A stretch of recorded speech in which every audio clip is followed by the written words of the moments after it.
Hey, all you Reds fans out there. This is Nate from Reds of the World, and we're doing our Manchester United versus Barcelona match review. Um, just like last season, Manchester United beat the reigning Champions League winners by a score of 3-1. And today's match was really no different than last season's match.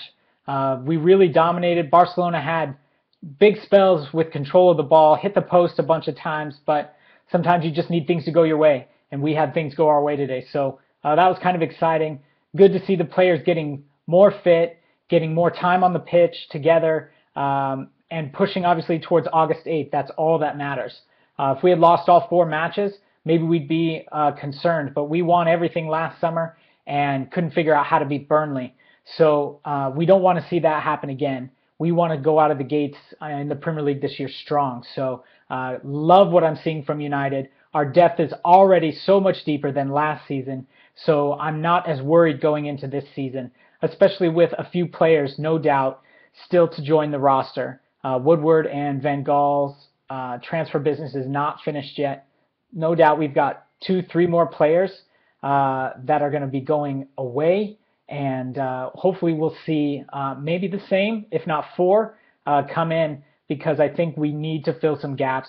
We need to push forward, and we need to show that we're back. So we're going to get started talking about today about the formation and who Van Gaal selected. We all knew that this match might be a bit of a preview of the Tottenham match in 2 weeks. And so who Van Gaal picked as his top 11 kind of surprised me. I figured Smalling and Jones for sure would partner each other in the back, but no, it was Blind and Jones. Leaving Smalling off was a bigger shock, and still continuing to put Blind as a center back. But Blind has done well. I mean, all credit to him.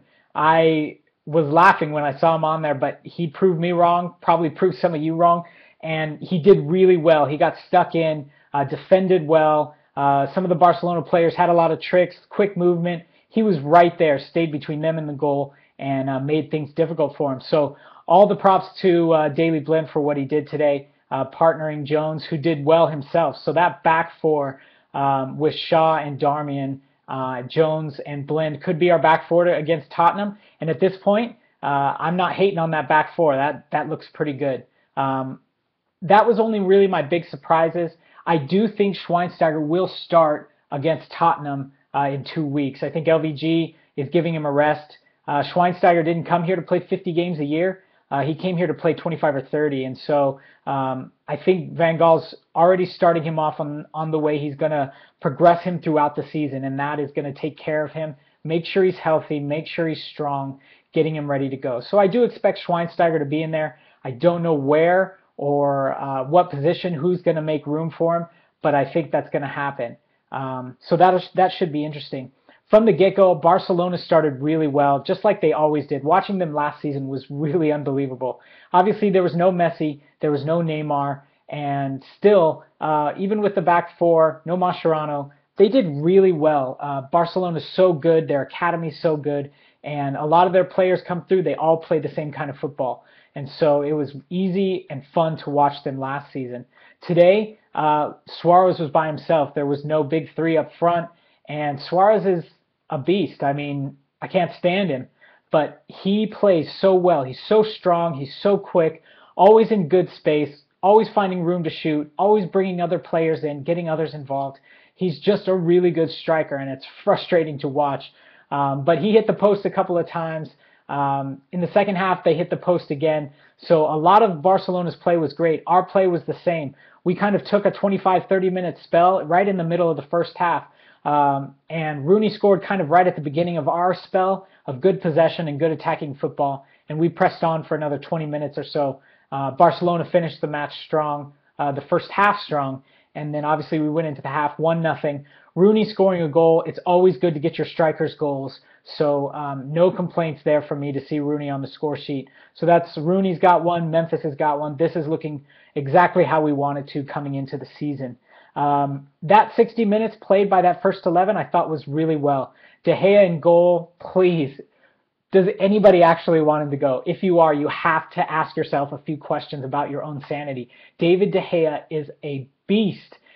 in goal. And every time he comes out to play, every time he does the things that he does, you're reminded just how good he is, how young he is right now, and how amazing he's going to be over the next 10 or 15 years. So losing David De Gea, if that's what ends up happening, whether it's this summer or next summer, is going to be a huge blow to our team. We get a couple of center backs in, world-class center backs. It obviously brings that goalie position down as far as its importance.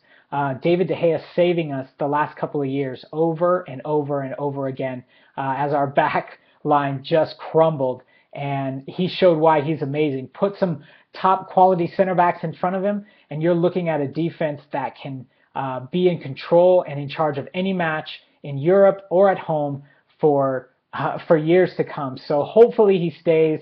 We're all convinced he's not. But like LVG said in his post-match comments today, we want him to stay, so you never know what's going to happen.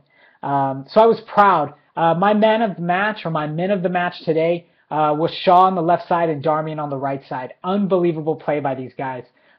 Who has heard of Darmian? And now he's the name on everyone's lips.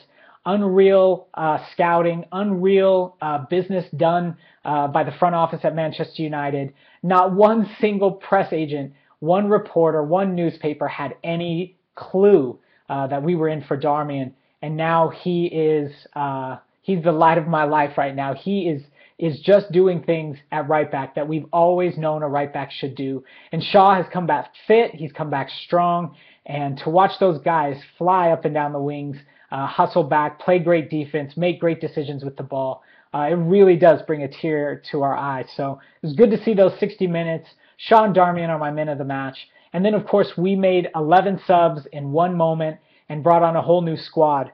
I did see some tweets on Twitter just saying, now Barcelona is going to come back into the match. They're going to score, Blackett, McNair in the back, all things like that. But I'll tell you what, our academy, those guys looked amazing. For them to come straight in, Lingard to get a great goal off a run from Blackett, all of our academy players linking up. Wenger can just take that one, and he can remember exactly where he should keep his comments, which is in London, and make them only about Arsenal. So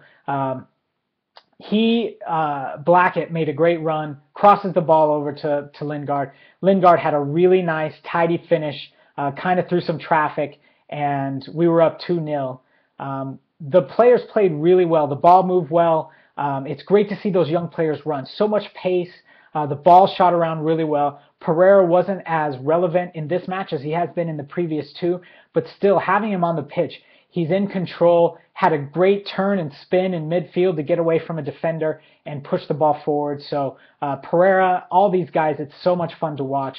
Lingard with the goal. We did give up one at the end on a pretty decent strike from the Barcelona man. And then obviously Januzaj finished us off. Great turn on Bartra, left him for dead, and then calm, cool finish into the bottom left-hand corner.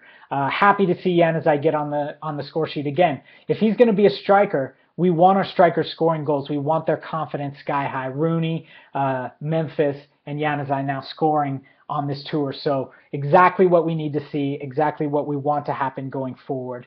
So all in all, it was a really good match. Why don't you write down below what your thoughts of the match were? Who was your man of the match? What did you think was the key moment? How did you feel like we played against a strong squad of Barcelona, even though they were missing, obviously, some of their main pieces? And Rakitic didn't come on until the second half. You could see how good of a midfielder he is. Watching him last year with Messi and Neymar and Suarez and Iniesta and Xavi in the midfield was unbelievable. So seeing Rakitic in the second half was really good as well. So some good stuff. So leave some comments below. Let's go back and forth. Let's talk Manchester United. Before I let you guys go on my review here of the match, let's talk DiMaria. A lot of the reports came in today, 2 or 3 different sources, basically saying we've agreed anywhere from a 60 to a 65 million euro deal for him to go to PSG. We paid 60 million pounds for him, so we are losing 10 to 15 million pounds on our deal, and it's only a year old. So watching DiMaria want to leave is really frustrating. He only stayed for a year. He only kicked on for the first few months, and he couldn't find his feet.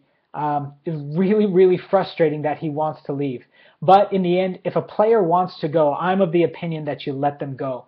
There's going to be balls to run for, hustle plays that players are going to have to make. And I want to know that the player who's making that hustle play in the end is somebody who wants to be at the club and who's fighting for the club and for the badge. And I feel like DiMaria just didn't do that last season. He was happy to be left on the bench. He was happy to just kind of do his thing in training. All the players talking about how he was by far the best player, and then yet he wasn't getting picked for the squads. We played our best matches last season while he was on the bench, and we all wanted DiMaria to kick on. We were all expecting him to, especially after his comments at the beginning of the summer, right before the Copa started, that he wanted to come back, that his second season was going to be better. But it turns out it's looking like he's going to go to PSG. Nothing is finalized. The clubs haven't made any announcements, but the papers are starting to feed in on these stories that he's gone. So if DiMaria leaves, I wish him the best. It's disappointing that he leaves after one season to go to a weak league in France, play in the capital with PSG. So I'm disappointed, but no doubt he's going to tear it up if that's what he does in the French league with no defenders. And United's going to get slated for misuse of DiMaria, for not getting the best out of him, blah, blah, blah. We've all heard it, right? So if DiMaria is off, good. I want to move on from that story and come in. Lastly, I'll leave you with Pedro. I'm hoping to hear some news today, Saturday, about Pedro and what he is doing, where we're at with negotiations, if we're in negotiations, and how close he is to signing. Watching Pedro today link up with other players, make some amazing runs, get in, trying to shoot on goal, involving other players. This is exactly what the manager wants. Players who play with the team first. And I'm sorry, but Pedro is one of those guys. He's going to contribute 5, 6, 7, maybe even 10 goals. Same with the assists. That's exactly what we need. Rooney kicks on, scores 20 plus. We get guys kicking on. Our midfield is definitely going to score some goals this season. I'm fully expecting Manchester United to do amazing. So DiMaria is off. Hopefully Pedro's on, and we'll find out in the next couple of days.